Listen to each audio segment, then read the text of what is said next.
11 agents de la Direction générale de la marine marchande bénéficiaires des bourses d'études sont de retour après leur formation professionnelle. Ils ont été présentés par le directeur général de la DGMAR.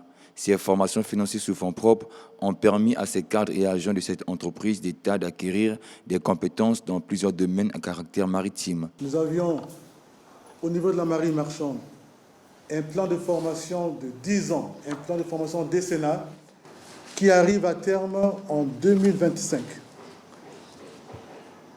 Et le plan a été mis en œuvre, d'où chaque année, la marine marchande, sur fonds propres, envoie ses cadres en stage. L'amélioration de la qualité de service et du rendement, enjeu poursuivi par la Direction générale de la marine marchande en octroyant chaque année des stages au niveau local et international au cadre de la dite structure. Nous osons croire que ces connaissances acquises nous permettront de nous épanouir intellectuellement et personnellement, de faire valoir nos compétences au profit de notre administration et de relever les défis qui s'imposent conformément aux attributions et missions qui nous sont assignées. Aujourd'hui encore, au moment où nous parlons, certains agents, pour ne pas citer leur nom, ont fait le déplacement pour l'étranger dans le cadre de la formation académique et d'autres s'y préparent pour les rejoindre. Ceci prouve votre implication personnelle dans le cadre de l'exécution du plan décennal et la formation des agents de la marine marchande. Monsieur le directeur général, nous sommes prêts à vous accompagner en donnant le meilleur de nous-mêmes afin que vous meniez à bon port le navire marine marchande. Nous nous tiendrons à vos côtés, disposés et assumerons tous les rôles que vous nous confierez. Oui, nous tâcherons de porter haut les valeurs de notre administration grâce à l'élan que vous lui avez insufflé.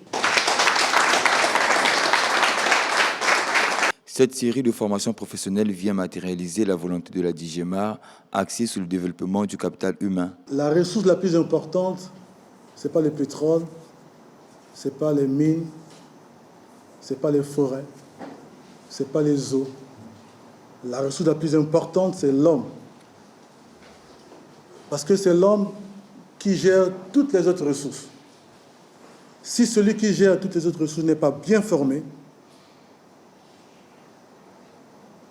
les autres ressources ne seront pas aussi bien gérées. Voilà pourquoi il y a même aujourd'hui la tendance à ériger dans les entreprises, dans les administrations, une direction en charge des questions des ressources humaines. On ne gère plus le personnel, on gère les ressources humaines. Le personnel, c'est restreint. Les ressources humaines, l'homme est géré comme une ressource. C'est pourquoi, dans mon plan d'action, j'ai mis l'accent sur le développement du capital humain. Et voilà pourquoi vous avez constaté que nous avions formé et nous continuons à former. Étant donné que le plan de formation décennale arrive à terme en 2025, j'ai déjà instruit la DAFGEM pour que nous préparions un nouveau plan. Cette fois-ci pour 5 ans, un plan quinquennal. Au lieu de faire 10 ans, on fait un plan quinquennal. Et cette fois-ci, on mettra l'accent sur les formations à caractère maritime, parce que c'est notre cœur de métier.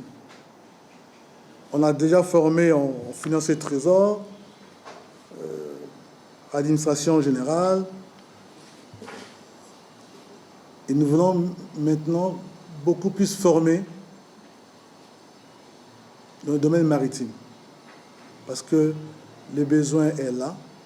Nous sommes une entité en charge des questions maritimes. Il va falloir que nous mettons beaucoup de moyens dans la formation des cadres du secteur maritime.